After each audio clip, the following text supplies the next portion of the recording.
Well, just to tell you, I'm a well-retired GP.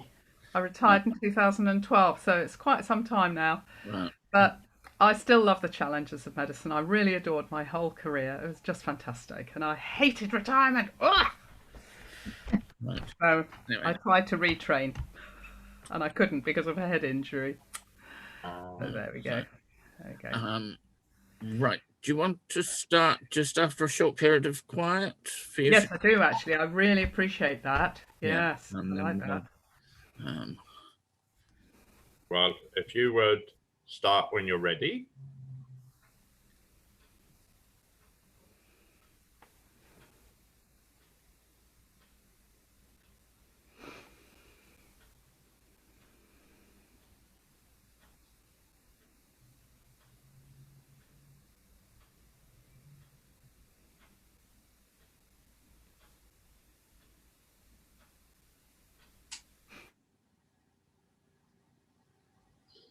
Well, friends, thank you very much. And I think it was quite an easy decision when Patsy asked me to give this talk. Can you hear me loud enough, do you think? Yeah? yeah. Okay. Yeah. Um, because I like you bunch. I think you're just great. I've come to all the meetings that I possibly can. So, well, how come I was a doctor? You know, some people really like to, well, really have their minds made up when they're young. They've always known it. Well, not me. So I got to my A levels, and I just thought I'd better do science because I liked it. On the other hand, I wasn't particularly good at English and history and all the rest of it. So I thought, well, I'll throw an A level in, and that'll sort of push the boundaries on that one. So I did English, further maths, and what's the other one? Physical science. So we were pioneering the Nuffield course, and so it was chemistry and physics, and the kind of anatomic links were the molecular links were really impressed on us. So I enjoyed those. And when it came to choosing a career, I thought, well, oh, by the way, I we had something at school called useful work. So every morning for half an hour, we had an allocated job to do, and mine happened to be organising the library of career advice. So it was a teeny little room, but loads of shelves and loads of booklets. So I had access to what kind of career I might like. And one time I went through an index just to have a look at all the names of different careers that were possible, including astrology and foretelling the future, etc. So I had looked at all the titles and sort of got down to a bunch of, I don't know, 30 or 40, which I might sort of fancy. Anyway, so my three questions to myself were, what do I like doing? What am I good at? And what can I pass exams in? Because that's what you have to do. So what I liked making things, and I liked people.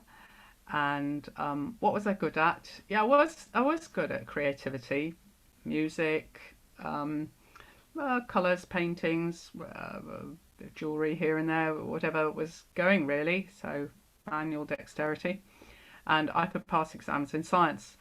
So I thought, well, there you go. That's occupational therapy, isn't it? People making things, science, training. Okay, that's what I'll do. I was at a boarding school, so Mum, who our home base was Wallingford on Thames, halfway between Oxford and Reading, and it turned out she did a bit of research. Turned out that the top-notch OT school was in Oxford, Dawson House. So off she went, and she went to meet them and see the head and all the sort of informal visits that you could do in them days. What are we talking about? Are we talking about the 60s? Yeah, we're talking about late 60s. And so we had our usual Friday evening telephone call in the little telephone booth in the boarding school. And Mum said, Hat, don't do it. You wouldn't enjoy it. They're all Colonel's daughters. Well, that's not me. I'm colourful, lively, outgoing. Yeah. So I thought, trust Mum, I'm not doing that. So next was, well, physio. You're doing things with your hands and people and science. So I had a look at the leaflet in the careers office on physio. Goodness me. I think it was a 4-year course, and it looked like a course in physiotherapy, but actually you had to do medicine as well. I thought, I just can't do all that. Look, I'm not that bloody clever. Just give me the medicine, and then when I've finished that, I can do the physio if I want to. So that's how I came to do it. And I applied through UCAS, and I was offered an unconditional place in Manchester. And not quite like you should do it. I hadn't been to see all these places. Anyway, conditional place in Manchester. Sorry, conditional. And I think I fancied Manchester because it was a bit urban and lively. And they said I had to have A-level biology. So I got started on an evening class in my year between gap year. And I used to go up to Oxford for an evening class once a week. And one time they were going to slaughter frogs for us to dissect. And I said, no, not for me. Just leave the froggy slaughter out. I'll watch somebody else. Anyway, when I got there, they'd killed it. And I was furious. So I said, I'm sorry, you didn't listen to me. I just can't carry on with this A-level. So I had a look at the regs for the Manchester University, and I wasn't required, actually, to have A-level biology. So I phoned up the Dean's office, and I said, the regulations I've got here don't require me to have an A-level in biology. And they put me through to the Dean, and the Dean said, well, come and see me then.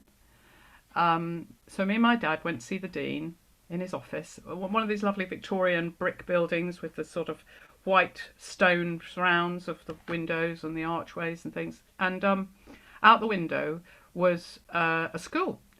And the playground was very active when we were there seeing him, and I was facing the window, so I could see it was full of black kids, and I'd never kind of seen this before. Whoa, this is interesting. Anyway, the Dean, as we walked in, he said, okay, apologies, take a seat. You are right. Take a seat, let's have a chat. So I had such a lovely experience of my first ever interview, if you like. So I wasn't scared of interviews after that.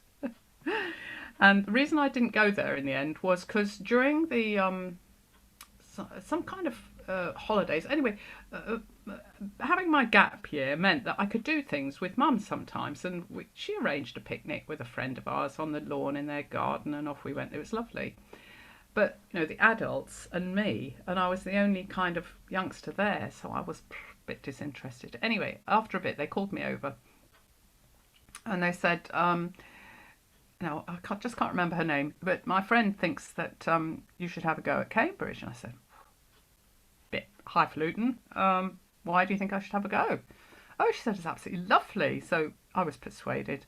Mum booked the exam, and off I went to a down school in Newbury, and that's where I took the entrance exam. It was fab. I mean, I'd done no preparation for it whatsoever. I didn't know what it was like, or nobody tutored me, and you had to do 3 written pieces, and the first one was compulsory on such and such a subject, and then you could choose what subject. You could choose witchcraft and history of witches or something like that.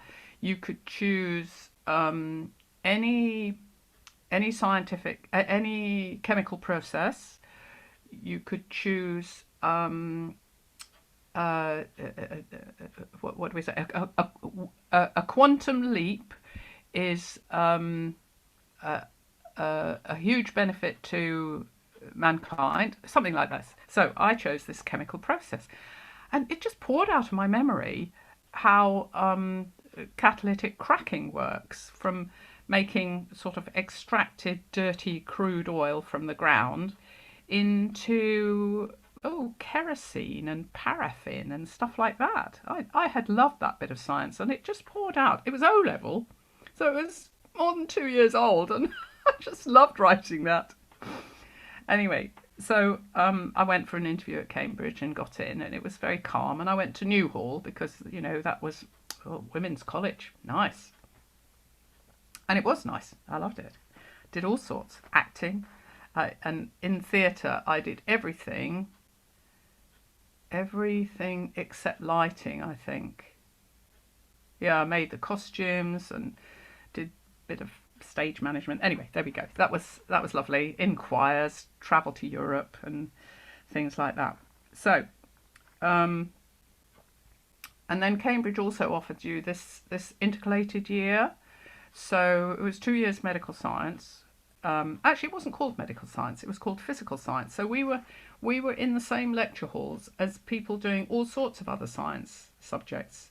So it wasn't just medics. It was really good to be with other scientific minds and doing physiology, or they were going to do other sciences related to physiology, anatomy, and biochemistry. And then so I did social and political sciences, which I absolutely loved. My goodness.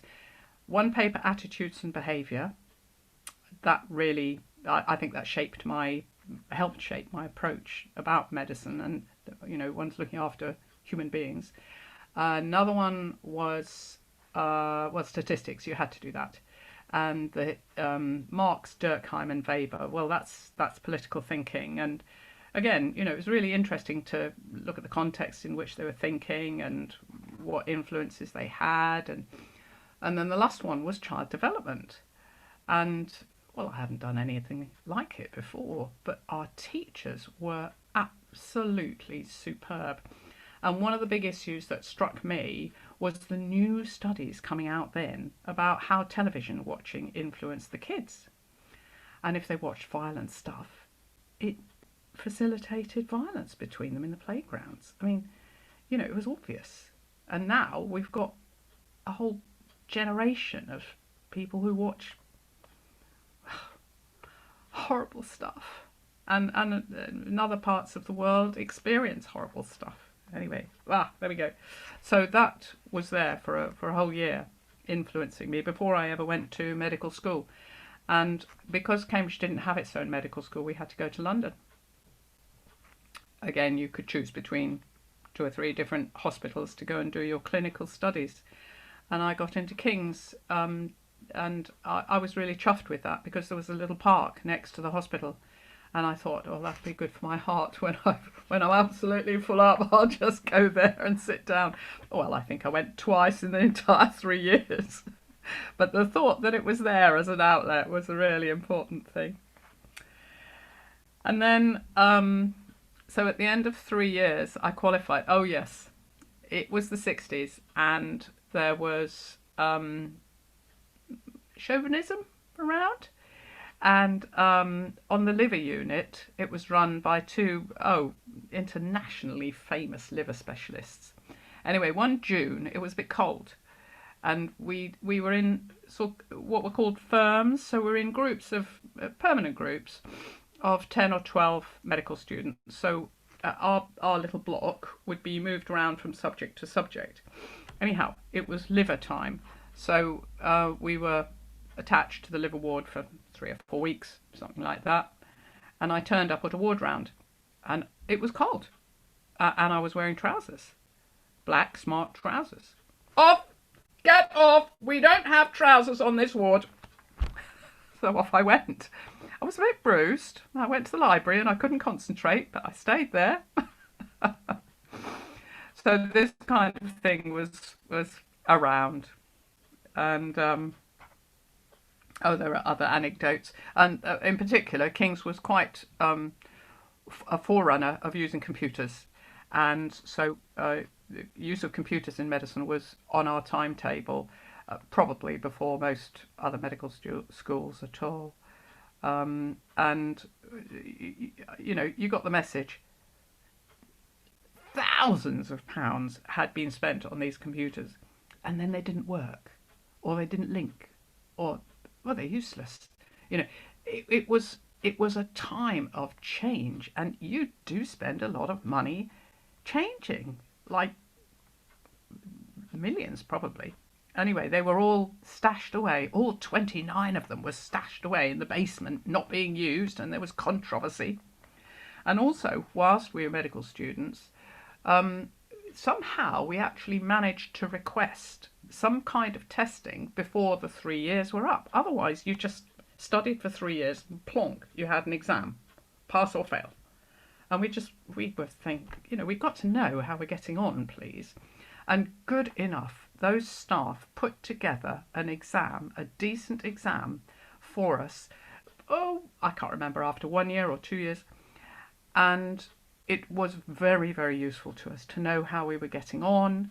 Otherwise, the only way you knew was if you had been one of those people who wanted to attach yourself to a local GP. And again, how good that the community medicine professor had just been appointed, and he linked up with local GPs who were interested in training medical students. I went to Sol Goldenberg in Brixton, and he was practicing out of a back room on a back street, all alone. I think he might have had a receptionist, and he might have had bits of paper to write on. Otherwise, he just saw the people and was nice to them. And in those days, it was very teased. General practice, interested in general practice? Wow, they don't get paid nearly as much. They're just lowly scum.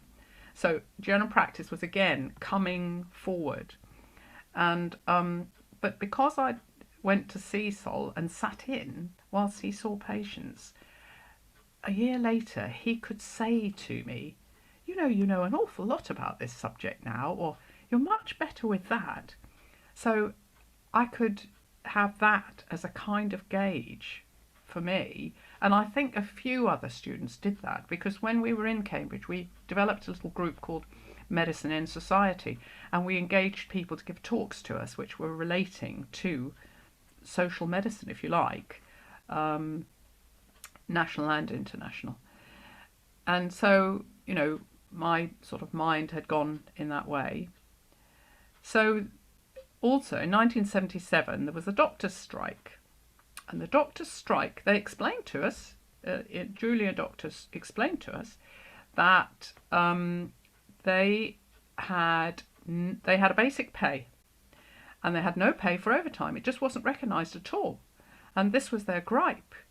So when they were threatening, and the BMA got behind them, that's British Medical Association, got behind them and backed them, and they threatened mass resignation if the government didn't do something to recognise overtime. So from that point on, and it was great ferment. I mean, the medical students didn't know about it. From that point on, overtime was recognised, and your working time during the day, everything was measured in units of medical time, which was an umpty, and that was 4 hours. So during your working day, which was probably 3 umpties per day, you got paid at rate A. And then there was a B umpty, and you got paid at 30%. So if you were in the hospital and on call if you were needed, it was 30%. And then a C umpty was 10%, and that was if you were at home, available to come in if you had to. And that was 10%. So when I told my mates who had finished their degree and got themselves jobs, and so by the end of my 6 years, they had obviously done their undergraduate course, got jobs and so on. And they said, sure, you mean 110%? I said, no, 10%. Surely, but I mean, if you're in the hospital and you're actually working out of hours, why don't they give you 130%? I said, no, they just give you 30%. That's it. At least it's recognised as overtime. So the wedge was in the door. So I passed. And hardly anybody failed. Hardly anybody failed. I'm not saying that I think one guy failed, and he was a Saudi Arabian, and I'm sure he was only there to get him a British training. I mean, you should have seen the bloody car he had. He had a chauffeur. And anyway, he failed. Maybe he persuaded them later on, he passed, I don't know. Anyway, and the other person who ran into difficulty was a medical student. When we were attached to the accident and emergency department, we were allowed to see patients on our own to take the initial history. So we had little curtain-drawn cubicles. This might be boring, is it? Or is it okay?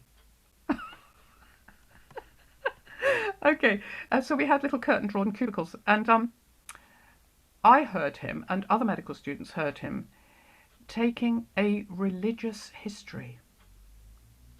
So he just didn't engage with a person who came with a broken foot.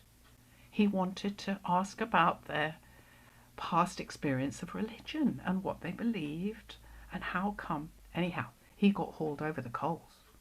He really did. Thank God. I think he improved, and I think he probably passed. Yeah. Yeah. What I noticed was that I lived at the top of the hill, Champion Hill. So I got out in the morning, got out of bed, fell down the hill, arrived at the lectures. Oh, right, I'm just here in time. Now, the guys and gals who had to come on the tube or the bus, oh, they had time. What's the lecture on today? Oh, let's have a look at the textbook. So they'd already had a little knowledge by the time they arrived. And so when they were going through the lecture, that was the second time through. They were learning so fast. So I would recommend anybody to live a little bit away from college so that they've got that the few minutes every day to double up on their learning. So that was a good one. And then, at that time I had a boyfriend, and it was all the time for squatting. You know, there were a lot of council properties empty, and quite a lot of properties were empty and decent quality, and people squatted. So I remember Alistair, for instance, he was not a medical student at all, but he hung out with his mates who were medical students, and he went and squatted in Brixton, quite a pleasant place, and he invited me to come too. And I went to have a look, and I had cold feet, so I backed out that one, which was a shame. But there we go. Ian was my boyfriend, and very nice too. So he was a medic, and I've got this competitive streak in me. So when it came to leading up to exams, I really wanted to concentrate and revise so well that I thought, can't stay in London with my lovely boyfriend. I need separate time. So what did I do? I was finally a medical student, and I applied to Cambridge to do a locum. So I was the junior member of staff on the urology ward for 2 weeks in Cambridge. And apart from my work, I could revise. So I was really chuffed alone in my room in the doctor's quarters.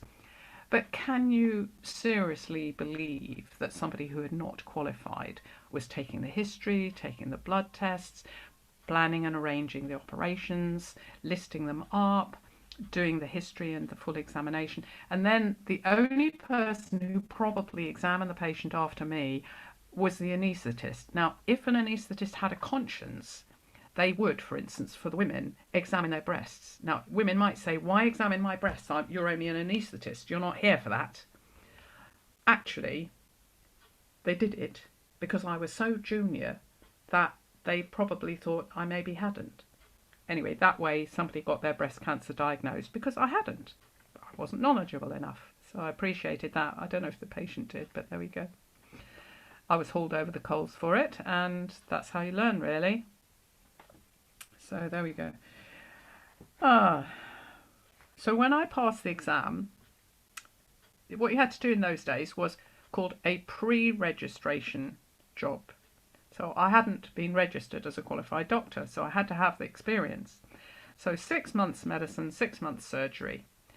And the surgery, again, just can you believe this, that I was the one on the ward in gynecology and obstetrics. And my terrible memory is being, well, the only person there at night on the obstetric unit. Telephone comes, this lady is not progressing in labour. Well, I don't know how much you know about not progressing in labour. You've probably read novels and so on. It's not a good sign. Something wrong. So I tried to call my registrar. Switchboard. Can't get hold of him. Where the hell is he? Not answering his bleep. Where will he be? Home? Not at home. So next, I have to call the consultant because there's only 3 of us in our team. Consultant, not answering bleep. Where will he be? Don't know. Not at home. Oh my God, it's me. Right. Who else could I call on? Anaesthetist. please, could you help? Because I think this lady might need a cesarean section. Anaesthetist came. Yes, where's your senior? We need them to do the operation. I said, can't get them.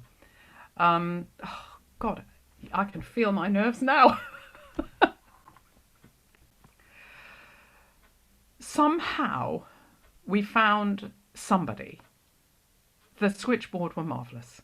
They got somebody from another team who happened to be at home or something. Anyway, he came in. All due respect to him, I met him a good few years later, and still admire him. And anyhow, so he came in to do the cesarean section. Would I assist? Of course I would assist. Just tell me what to do. Anyway, we delivered the most enormous baby. 19 pounds. 19 pounds. So of course there had to be this huge discussion and clinical meeting about it and what happened and so on. Policy changed. Those who were on duty were bloody well on duty after that. Where was the consultant? Oh, he was an offer above. He was up at Covent Garden. So his bleep was switched off during the show. Where was the registrar? He was doing a family planning clinic down the hill at another hospital. But because the family planning was not part of the hospital service, and he was there, I don't know where his bleep was. Anyway, he didn't get the message. And £19. It was a child, an infant. It was hardly a baby. And looking back at the notes, she actually probably was 4 weeks overdue. But it was quite difficult to sort of tease out what had happened and how. And she was also an overweight black woman. So I think everything had conspired. Everything conspired. And that was probably, well, that was one of the worst disasters. There we go. Oh! Medicine. Well, the 6 months of medicine that I did was in Dartford and Gravesend. And at that time, my best friend, we'd been friends since childhood, my best friend had finished her university, obviously, at the same time as me. And she had gone on to do an extension. She was doing languages, so she was allowed a year abroad. And she'd come back to England and had a little, actually a big room and a shared bathroom and a shared kitchen. And shared kitchen was then occupied by her brother. So he said, it's not shared anymore, you can cook in your room. And I was around in London, so we shared the double bed. And most often, of course, I was down in Dartford and Gravesend during the week doing the doing my work in medicine. And it was a hospital with separate one-story ward blocks.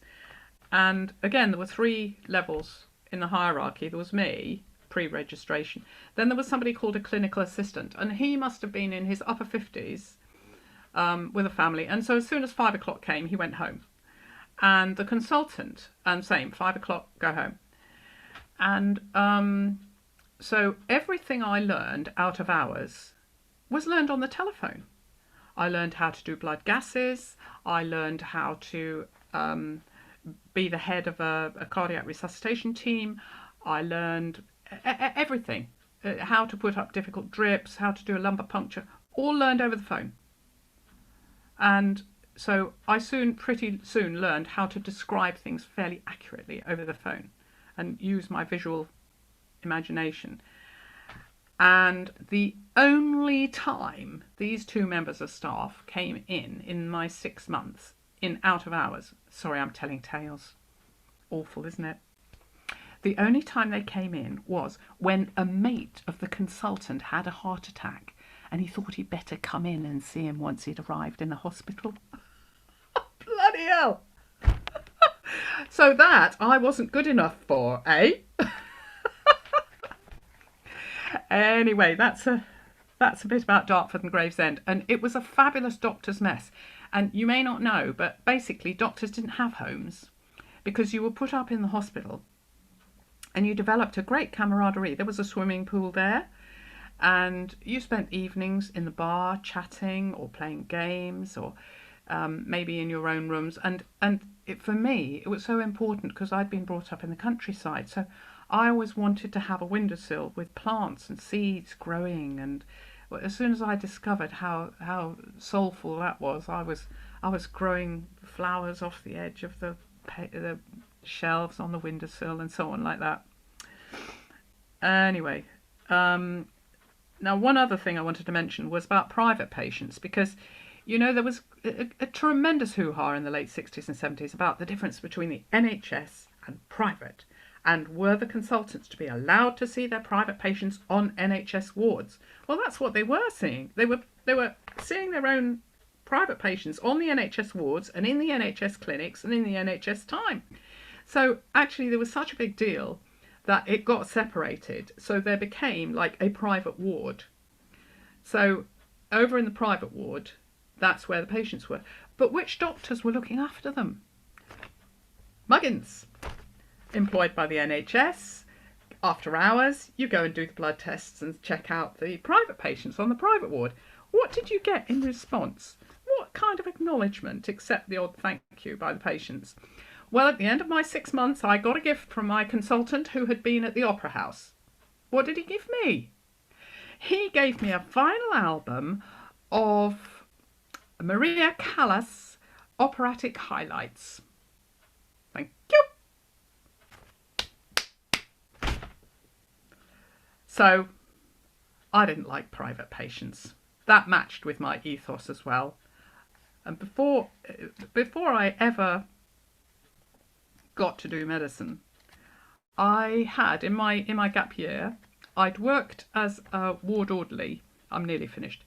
I'd worked as a ward orderly in the local psychiatric hospital, and well, that was a real eye-opener. I mean, we had 2 matrons, and I was the lowest of low. So what you did, you folded sheets, you put them in the cupboards, you served tea to the people, you put the food on the plates, etc. But both the matrons knew that I was due to go to medical school, and I worked with the Dickensian one, and our hours were 80 weeks. So you did shifts, and in one week you might do 62, and the other 28, or whatever it was, makes up the difference. 18. And so my matron was very strict. She treated all the patients like objects, and she thought that I should learn a lesson. So my lessons, I thought, would be how to look after people, and I thought that it would be quite wise if every now and again I could read some notes so that I could see who these people were and what was wrong with them, and maybe a diagnosis, and what the medications might be used for, and so on. Why did Mrs. Bloggs hit the... most of our patients were sitting in wheelchairs which had little tables in front of them, so they couldn't get up, too risky, they might fall down, they were elderly, they were demented, and so on. Or they were put there by their relatives.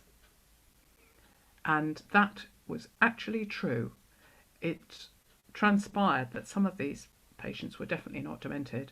I had fabulous conversations with some of them, and one of them was lifting her legs up and down and left and down, and she was doing this, and she was exercising herself in a beautiful way. And I chatted to her, and she said, "This is awful." And she told me how she'd been put in there, and she wanted to do exercise to keep herself fit. So I, like a naive soul, approached the matron, and I said, because in those days there were 2 matrons, 1 on each shift, not now. And I said, could I take any of them for a walk in the rose garden, say? She said, oh, well, we've never done that before. And I said, well, I could take 2 or 3 people, those that are mobile, and yeah. Oh, I'll have to ask the director. So she felt she had to go up the hierarchy to ask if I could bloody well take them outdoors for a little walk in the fresh air in the garden. Anyway, I did. I was allowed to do it. I think I did it twice in 6 months. So it was good fun, and I felt like I'd achieved something. Anyway, this particular lady who was doing the exercise kept being told off by matron, and I kept saying, keep on, keep doing it. Anyway, she then said to me, I've written a letter. Please, could you send it? Anyway, I don't know whether I did right or wrong, but I said to matron, I said, I want to post this letter on behalf of Mrs. So-and-so. You can't do that. I said, why not? You know, anybody else can send a letter. Why can't she?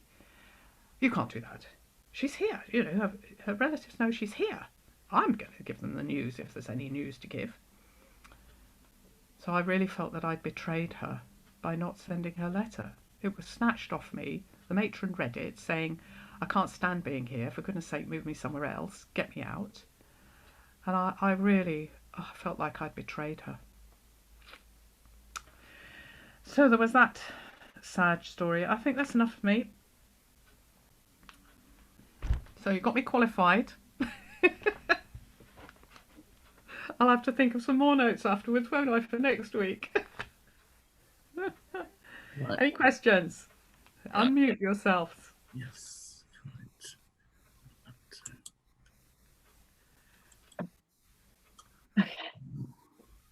As an off-the-cuff thing, Hattie, I think that was wonderful.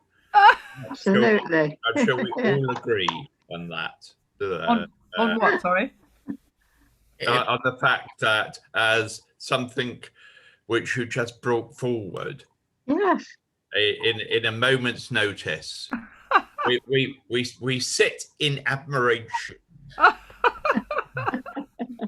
Well, I once heard my dad describe a friend of his who could do that kind of thing, and also that he could do it on almost any subject. He was such a polymath. So I thought, well, so can I. And I had sleep problems. As a teenager and a young 20s, I always needed to make sure it was dark and have the earplugs in. I couldn't sleep unless it was quiet, blah, blah, blah. And then I met somebody who was a jet setter. And I said, how on earth do you catch up with your sleep and how do you deal with it? He said, I do. I can. And I thought, well, if he can, so can I. And from that moment on, I could.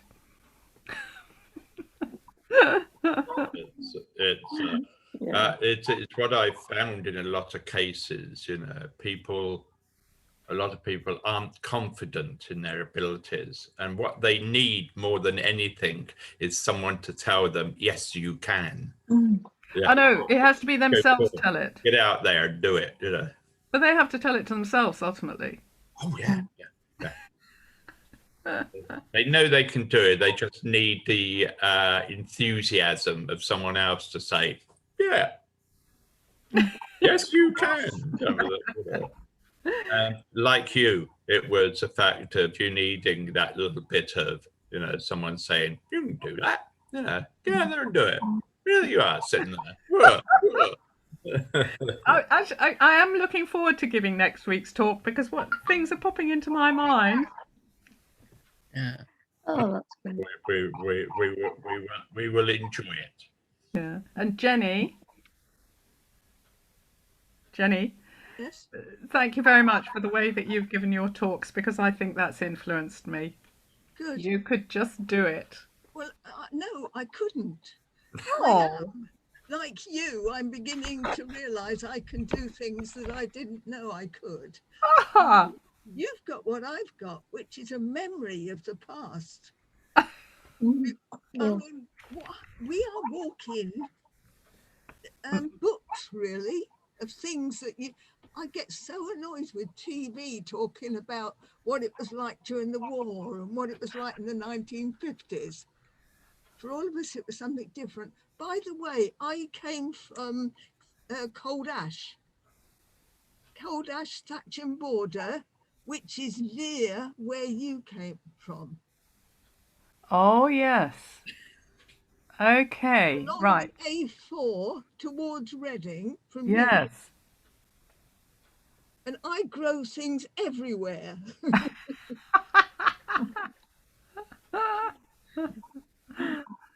Susan, hello. Yeah, I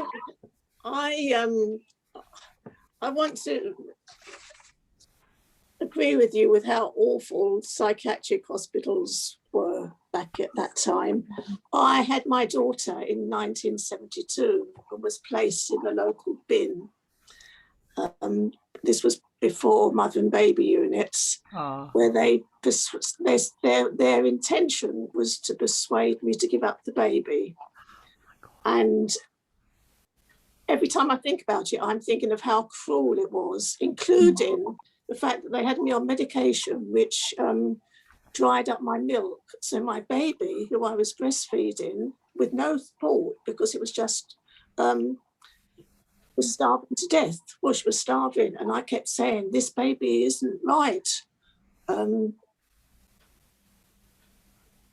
they said I was making a fuss and I was attention seeking. And eventually one of my fellow patients, who, this was the Towers in Leicester, one of my fellow patients who actually knew the area, managed to help me escape to the local village where they had a mother and baby clinic.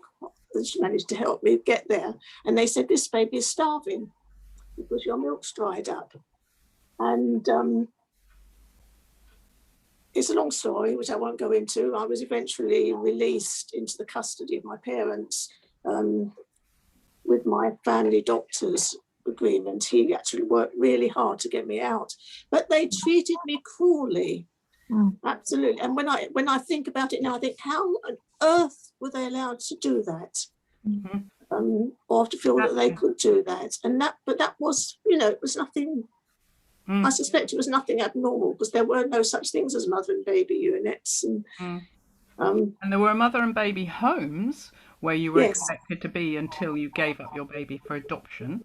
Yes, they wanted you to give up your baby, but it was double-edged, because they wanted me to give up my baby, but they also at that time believed that my baby, because she had a mother who had mental health problems, would grow up to be mentally ill herself. So there wasn't much chance of her being adopted. So it was a wicked, evil time, and people, I think people don't remember. Well, a lot of people weren't alive then, but life, this idyllic time that people think about. No, there was a lot of mistakes made. And I'm sure they thought they were doing the right thing, and then the seniors taught the juniors, and the juniors adopted the same attitudes. Yeah. I'm sorry that is it Val who left first of all? She had her hand up just at that moment, but sorry. No, anyway, no, she's Julia. maybe Julia. right. Yeah.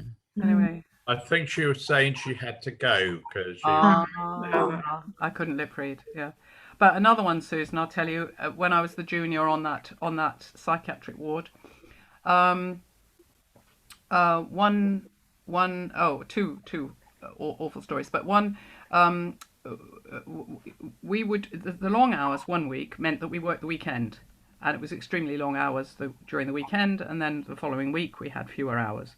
And the dragon who I worked with, before she went off shift, oh no, sorry, not the dragon. I must have worked with a nice one. Anyway, in their way, they were obviously both strict. But anyhow, anyway, the other matron went off duty on the Friday evening, and our shift was on over the weekend. And she had given everybody on the ward laxatives to clear them out. So our shift was shifting the whole weekend. It was awful. And I told my parents, and thank goodness they knew the medical director there. And they went to the medical director and said, "What is this? How come medication can be given ad hoc whenever the matron decides to the whole ward?" And he was shocked, and he went and did something about it. But again, it speaks to who you know.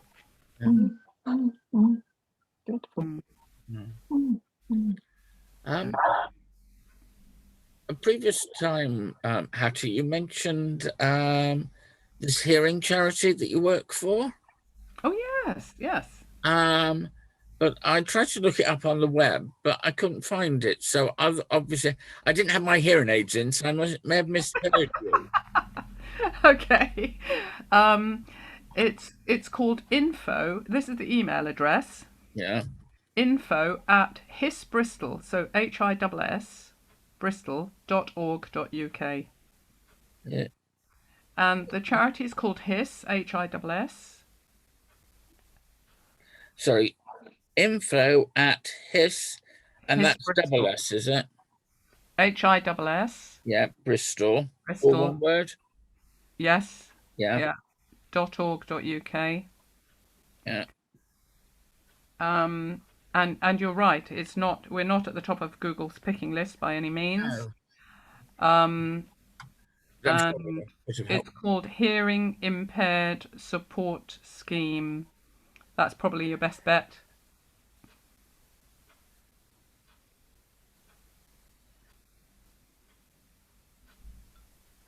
We've got a little website which is 2 or 3 years old, but information I think is up to date. No, and I'll have a little look, because, as you say, Google. I had heard hiss right, but anything but what I wanted. And when I put in hearing, they took me elsewhere. So I'm sorry, we haven't. No, well, it's. I actually put. I used to have a very old aunt who had selective deafness. Mm. Well, I should like to have that kind. it's an awful accusation, Ray.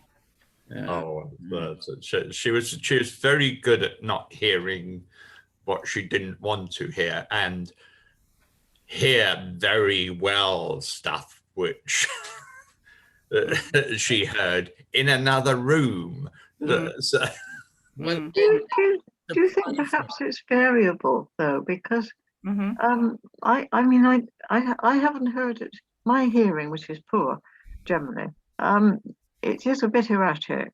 I mean, it wouldn't be as erratic as that, as you're describing, but maybe some people's is. Maybe some certain infections do actually kind of strike through, and they can hear that. it's got to do with pitch, because if you whisper, a deaf person can often hear it, whereas if you said it normally, they wouldn't pick it up. Or somebody with a hearing loss. I mean, yes, I used my hearing aid for the first time in about a year on Tuesday. I was going out, I was breaking the law going out in the car with a friend, and I thought, well, I really need to be hearing what she's saying rather than guessing all the time, or just going, and this sort of thing. And I've now made a little thing to hopefully that I can wear a mask and the hearing aid, and they don't go flying in all directions. But well, you may not know, but I link mine with an elastic. So if one does fall off, it's around still. Yeah. So it's tied to the other one. Yeah. A bit like the gloves that we had with the Right. elastic or string through your sleeves so that you didn't lose your gloves. Yeah, that's it. Yeah.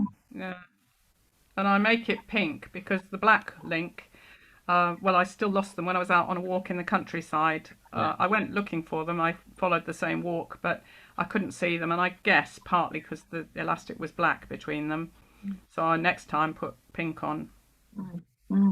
But I got a good skill at losing hearing aids. Yeah. Well, I think once you've got hearing aids and glasses and now a mask, it really is dreadful. I've had to give up wearing earrings. Can't cope with that as well.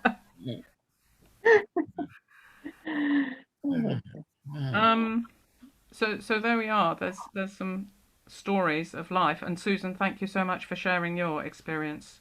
Yeah. Very sad.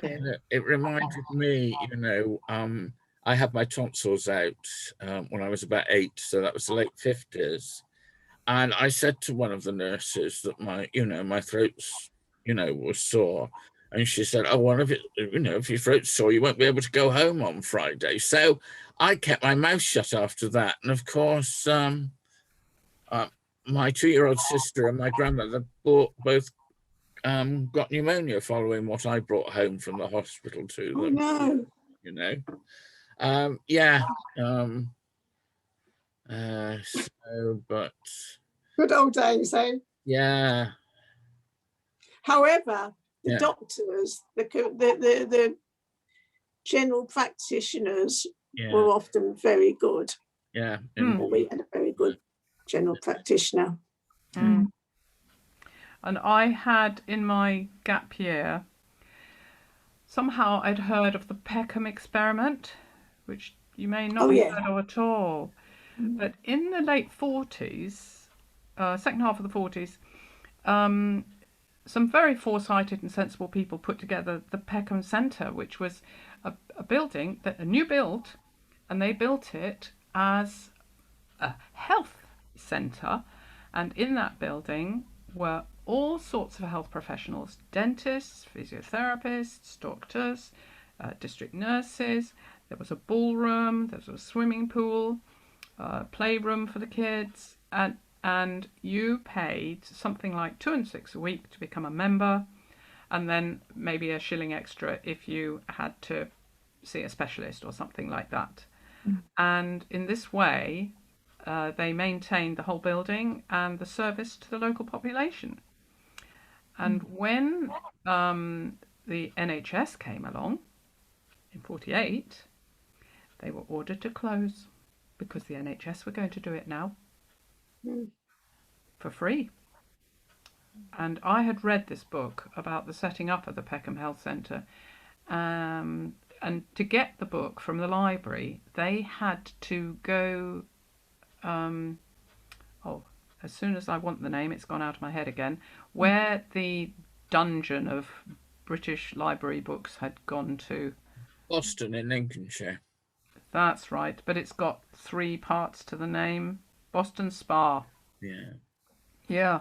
So they had to go and hunt for it, and it took weeks to get it, but I was very pleased to read that in my gap year. I think that shaped again that, my imagination about what possibilities we can have about how to care for people and what keeps them healthy. Do you know if that book is still available, Hattie? Well, I mean, we could try, couldn't we?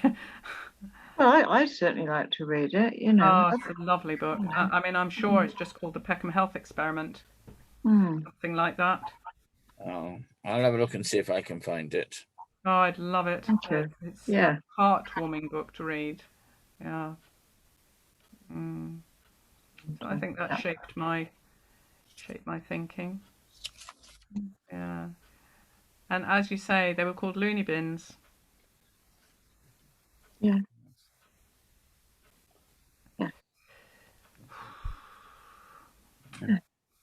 Well, if you mention Barrow Gurney, I think nobody in Bristol would think of, a pleasant village in the countryside just outside Bristol. But actually, since I've been a GP in Bedminster, the people's experience of being in Barrow Gurney, and then compare it with their experience of being just up over the way in Southmead Hospital. Callington Road. Oh, now they're in Callington Road, yeah. But I think when they moved over to Southmead. Oh, hang on a minute. That was Pill, wasn't it? The hospital at Pill, moved over to Southmead. Yeah. But it's much more enclosed, and people actually preferred Barrow Gurney a lot because they could wander freely in the grounds and hear the birds and be with greenery and trees. Yes. A friend of mine helped run a museum at Blackberry Hill, which was the old psychiatric hospital there, which started, before World War One, and they have some amazing exhibits there of things which happened during really right up until the start of the Second World War, when it was not, when it became part of the NHS, you know, the psychiatric hospital at Blackberry Hill, you know. But the historical documents and the historical stuff which they have there, which was used by the nurses and the doctors, you know, for, you know, kind of World War One patients who are coming back with shell shock and this type of thing, you know, it's quite revealing, you know, it's worth a visit. They still give people ECT. Oh yeah, extremely rarely. Yeah. Now, anyway, to end on a happier note, or just a little story. My grandmother, towards the end of her life, well, it was my fault. She went into Avenue House for a while, but she couldn't cope with it, went dotty. And so she was taken to Barrow Gurney, and she was soon, you know, a week or fortnight, she was back to her usual self. And we saw the doctors and they said, well, we've been able to, you know, shift her depression, but we can't do anything about the paranoia. So I assume the paranoia was part of her personality that we were used to. And I think, in fact, one of the things she actually liked about Barrow was the other people there. You know, she didn't feel she was with people who were cleverer than her or whatever, but with people that interesting things were happening to, or that sort of thing. So yeah. Anyway, I can hardly wait till next week. So keep well, Hattie. You know, we're and I know from my experience of giving one talk that these people never let go. You know, you'll be asked. Yeah, terrible. It was a fascinating. Well, what was it? 3/4 of an hour. It was really lovely. Thank you very much indeed. Okay. Well, thank you for having me. See you next week. See you next week. Yeah. Bye-bye. Bye-bye now.